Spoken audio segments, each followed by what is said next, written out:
कोई भी व्यक्ति डॉक्टर बनने से पहले प्रैक्टिस के लिए मेंढक को ही क्यों काटते हैं? मेंढक की जगह दूसरे कोई जानवर को क्यों काटा नहीं जाता? आइए जानते हैं कि मेंढक में ऐसी कौन सी खासियत है जिसके कारण उन्हें इस प्रक्रिया का शिकार बनना पड़ता है। दरअसल कोई भी व्यक्ति को डॉक्टर बनने से पहले ऑपरेशन की बहुत प्रैक्टिस की आवश्यकता होती है और प्रैक्टिस किए बिना डॉक्टर सही से किसी इंसान का ऑपरेशन ठीक से नहीं कर सकते।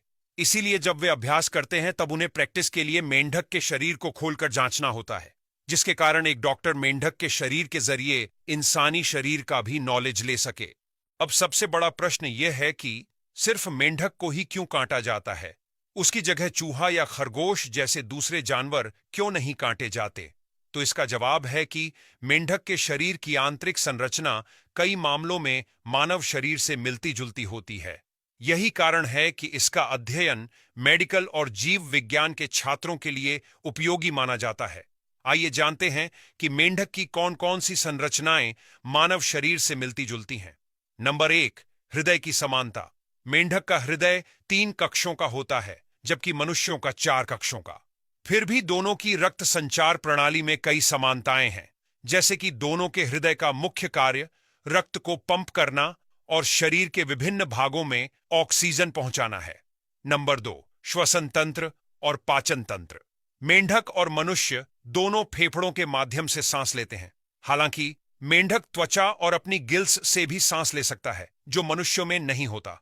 और दोनों में एक समान पाचन तंत्र होता है, जिसमें मुख, आंतें, लीवर और अग्न्याशय शामिल है।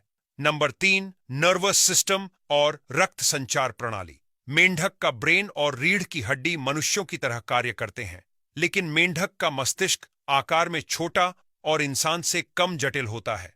अब सवाल यह है कि क्या मेंढक डिसेक्शन के बाद यानी मेंढक काटने के बाद मर जाता है? आमतौर पर जो मेंढक मेडिकल और साइंस लैब्स में डिसेक्शन के लिए इस्तेमाल किए जाते हैं, वे पहले से ही मरे हुए होते हैं। इन्हें रासायनिक संरक्षक से संरक्षित किया जाता है ताकि शरीर लंबे समय तक खराब न हो। लेकिन कई सालों पहले पुराने लैब प्रयोगों में मेंढकों को एनेस्थीसिया देकर बेहोश कर दिया जाता था और फिर उन पर अध्ययन किया जाता था। ज्यादातर ऐसे प्रयोगों में मेंढक जिंदा नहीं बचता था, और कोई मेंढक अगर जिंदा बचता था तो भी थोड़े दिनों के बाद आंतरिक चोट के कारण मर जाता था। लेकिन अब मेंढक को काटना या उस पर प्रयोग करना गैर कानूनी और अनैतिक माना जाता है, और ज्यादातर देशों में जिंदा मेंढकों के डिसेक्शन पर प्रतिबंध है। इसकी जगह पर आजकल वर्चुअल डिसेक्शन और 3D मॉडल्स का उपयोग किया जाता है, जिसमें मेंढकों और इंसानों की हूबहू डुप्लीकेट बॉडी तैयार की जाती है, जिससे छात्रों को पढ़ने में और सीखने में ज्यादा आसानी रहती है और मेंढक जैसे जीवों को भी कोई नुकसान नहीं पहुंचाया जाता।